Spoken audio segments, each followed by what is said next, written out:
birthday. So maraming salamat. Nasa Los Angeles, California na si Michelle D. And kung mapapansin nyo, simple lang yung outfit niya pero mamahalin. Altang-alta talaga yung eksena niya, di ba? So, balikan natin doon sa kanyang send-off doon sa NAIA. A dream come true, right? It is definitely years of hard work, years of dedication, blood, sweat, and tears, especially this year. I was just telling my friends earlier that grabe, time just flies so fast. It feels like I just won the Nationals last night, and now I'm already flying to El Salvador, so grabe.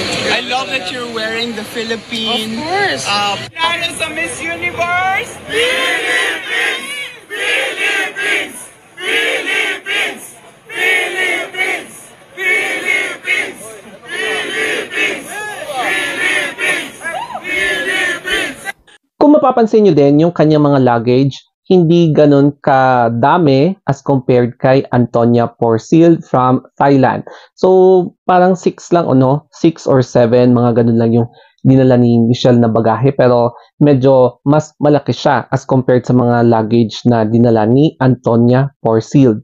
However, nakakalungkot lang kasi may mga ibang pageant fans from other countries na nilait yung pag-send off parties ng mga Pinoy pageant fans sa NAIA kung bakit daw hindi neon lights yung Philippines na karatula na by letters na yon. Tapos bakit daw ang konti-konti lang yung mga dumalo sa NAIA as compared daw kay Antonia Porcil na napakarami daw na halos buong airport ay talagang dinumog ng fans. So para sa akin naman, hindi naman kailangan talaga na maggarbo, hindi naman kailangan yung extravagant talaga na pagsalubong sa candidate. Basta ang importante, nasa puso yung suporta, di ba?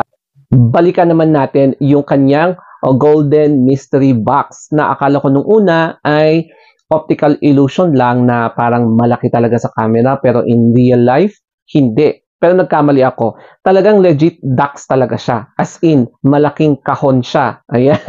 And yung other picture, nung hawak na ni Michelle D, nung nakalapag na sa US. So makikita nyo, ducks talaga. So in motion naman, may video siya. Makikita mo na talagang kinatok pa ng, ayan, ng staff ng airport. So makikita mo talaga na parang interesting na aabangan natin sa paglapag ni Michelle D doon sa National Costume Competition doon sa El Salvador.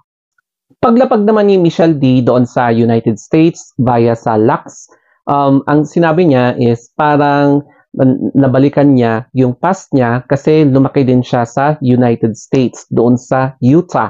So nung nandun siya sa airport, parang yung memory niya is nagkaroon ng flashback. So, naalala niya nung lumaki siya and naalala ko din nung sa interview niya na parang hindi siya yung tipong lumaki sa maginhawang buhay dahil nakaranas din siya ng discrimination, yung mga ganon. So, yun yung isa sa mga nag-build up ng kanyang character. Kaya, I'm very sure na magiging makulay ito at gagamitin niyang experience ito sa mga interviews niya doon sa El Salvador. Hindi rin mawawala ang kanyang mga supportive mentors, di ba? So, I am very sure familiar kayo sa kanilang lahat. Or some of them na sa ayaw at sa gusto nyo, kasama talaga sila. And I think hindi pa yan kompleto, di ba? Hindi yan kompleto, kaya for sure, baka mas marami pa sila kapag nakalapag na sila sa El Salvador. So, makikita nyo, nandun sila para isupport, i-guide si Michelle D, and syempre ibibigay lahat ng mga effort para to make sure na high quality talaga ang maipapakita ng pambato ng Pilipinas sa Miss Universe. Kaya abangan natin sa paglapag nila doon sa El Salvador kung ano yung pasabog na ipapakita nila. Anyway, let us vote for Michelle D para mas malakas yung chance natin na makapasok siya sa semifinals. And dahil sa boto nyo, grabe, ipaparamdam natin kung gaano kaimportante ang suporta at yung presence ng Pilipinas kahit na malayo tayo sa El Salvador. So, eto yung gagawin nyo. Pumunta lang kayo sa Google Play, i-install nyo lang yung Miss Universe app. So, pagka-install nyo, ayan. So, scroll nyo lang yung face ni Michelle D. Hanapin nyo lang yung Philippines, tapos andyan na yan yung voting. I-follow nyo lang yung instructions. And then, makakapag-cast ka ng vote.